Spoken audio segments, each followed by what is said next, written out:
Hello and welcome. Thank you for joining us live here on our social media handles. I'm Akshita Nandagopal, getting you all the top stories as always that we're tracking this Monday morning. Let me start off with all the big political headlines because there's a lot that's happening in the poll-bound states as expected. Focusing first on Bengal, where the BJP and the Trinamool Congress are upping the ante. Let me first start off by wishing all the women out there a very happy International Women's Day.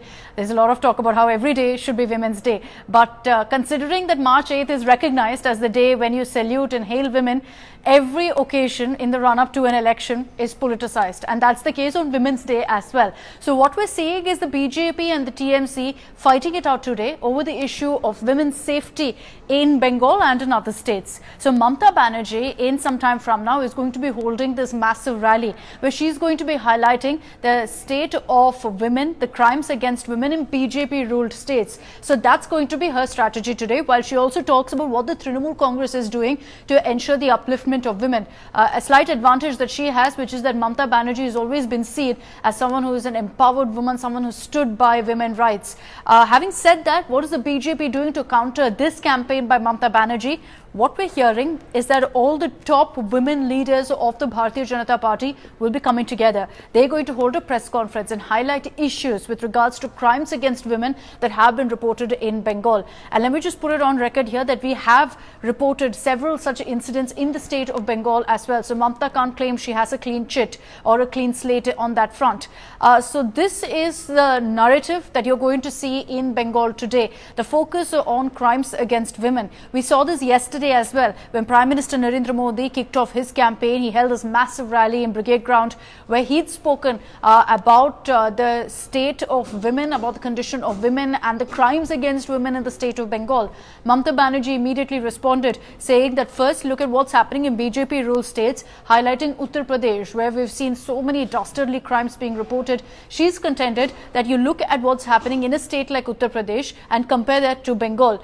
In Bengal, women can roam around freely till midnight, whereas she said that in Uttar Pradesh, women can't step out of their homes post 3 in the afternoon.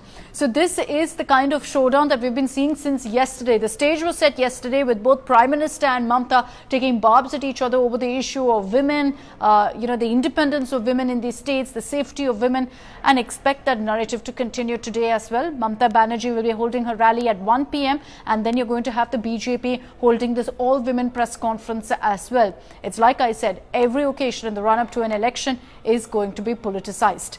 Sticking to news from Bengal, there's also a showdown between these two parties over poll violations. A few days back, you had the Trinamool Congress raising a couple of issues with the Election Commission. One is about the Prime Minister's posters at fuel pumps. That was removed after they written to the Election Commission. The EC said nothing doing, please remove these posters. Then you had the TMC writing to the Election Commission saying that the Prime Minister's photo cannot be there on vaccination slips. Their contention was that in a poll-bound state like Bengal, it's almost as if credit is going to the Prime Minister for the vaccination drive. So they said that's not allowed. The poll panel again agreed with Trinamool Congress and said that Prime Minister's photo, and these are from the vaccination certificate slips, the photo of the Prime Minister must be removed in all poll-bound states. So the EC gave into that as well. So now you have the BJP lashing out and questioning the Election Commission. Amit Malviya has put out a series of tweets saying that there are government ambulances that are running in Bengal with the picture of Mamata Banerjee. So he's saying that the Election Commission must take note of that and must act on that front as well. Will that happen or not remains to be seen, because also keep in mind that so far there's been no official representation from the BJP to the EC. Until they send across a formal letter, the poll panel isn't obliged to respond or to act. But we'll have to see whether it happens. If the BJP does right, there's no doubt that the EC will have to act, considering that they have removed other posters of the Prime Minister, as I mentioned, at fuel pumps, as well as in these COVID vaccination certificate slips. So that's another big talking point. That's another big face-off between the BJP and the Trinamool Congress. Let me move on to what's happening in the state of Tamil Nadu. The DMK yesterday, and I'm sure you've seen some of those videos and images of the kind of crowds that had gathered. Lakhs of people, we understand, had come together for this rally by the Dravida Munnetra Kazhagam in Trichy in Tamil Nadu yesterday. And MK Stalin was there. He launched a vision document. Interestingly, he's launched a 10-year vision document, and there are several highlights, talking about issues, talking about social issues, talking about urban infrastructure, etc., etc. What's caught the eye and what's led to a lot of politics is the fact that the Makkal Nidhi Mayam, which is Kamal Hassan's party, they've come out to state that this is a copy-paste vision document. And here's why. There are some points that are very similar in both of the documents. One is about paying homemakers for their household work. The DMK has announced we're going to give 1,000 rupees per month to homemakers. This is something that Kamal Hassan had announced a few weeks back in his vision document. Secondly is on the issue of jobs. DMK has assured 10 lakh jobs in a year. You translate that to the Makkal Nidhi Mayam's manifesto, which says 50 lakh jobs in 5 years. So you do the math, it comes down to the same numbers. So all of these similarities is why Kamal Hassan has claimed that what MK Stalin has done is he's lifted off the Makkal Nidhi Mayam's manifesto and pretty much used his own language to kind of rehash it. But he's saying that our ideas have been stolen. DMK has rejected this, saying that there's no truth whatsoever. But the similarities definitely do stand out. And it's something that, will lead to a lot of questions of the DMK, or whether they got inspired perhaps of what was mentioned in the MNM's manifesto. Let me also get you an update on how we're doing in the fight against coronavirus as far as the number of cases are concerned.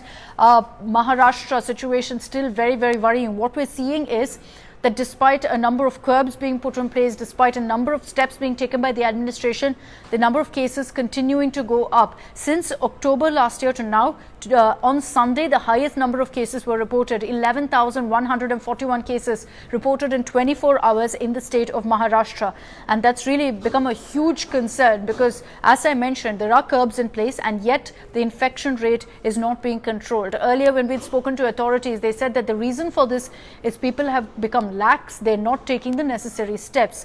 The good news is that the vaccination drive is picking up in places like Mumbai and in Maharashtra and across the country really. The issue of vaccine hesitancy seems to have been addressed largely. People are more open to taking the vaccine.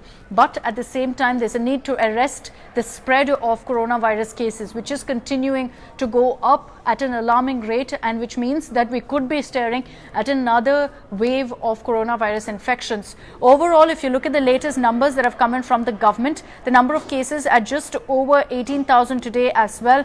In several states, it's not just Maharashtra, but states like Punjab, Tamil Nadu, Kerala as well. The situation is worrying because there's been a slight surge in cases, not as bad as Maharashtra, but still something that the administration will want to look into to ensure that it doesn't become as bad as what's happening in Maharashtra.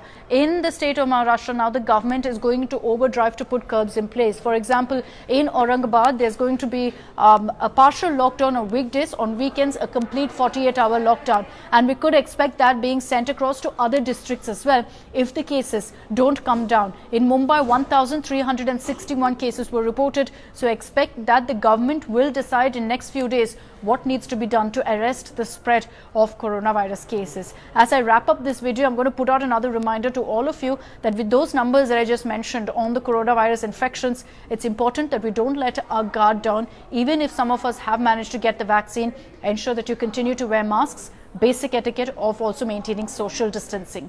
It's a wrap on this video. Thank you very much for watching. We'll continue getting you all the updates on these stories and much more through the day.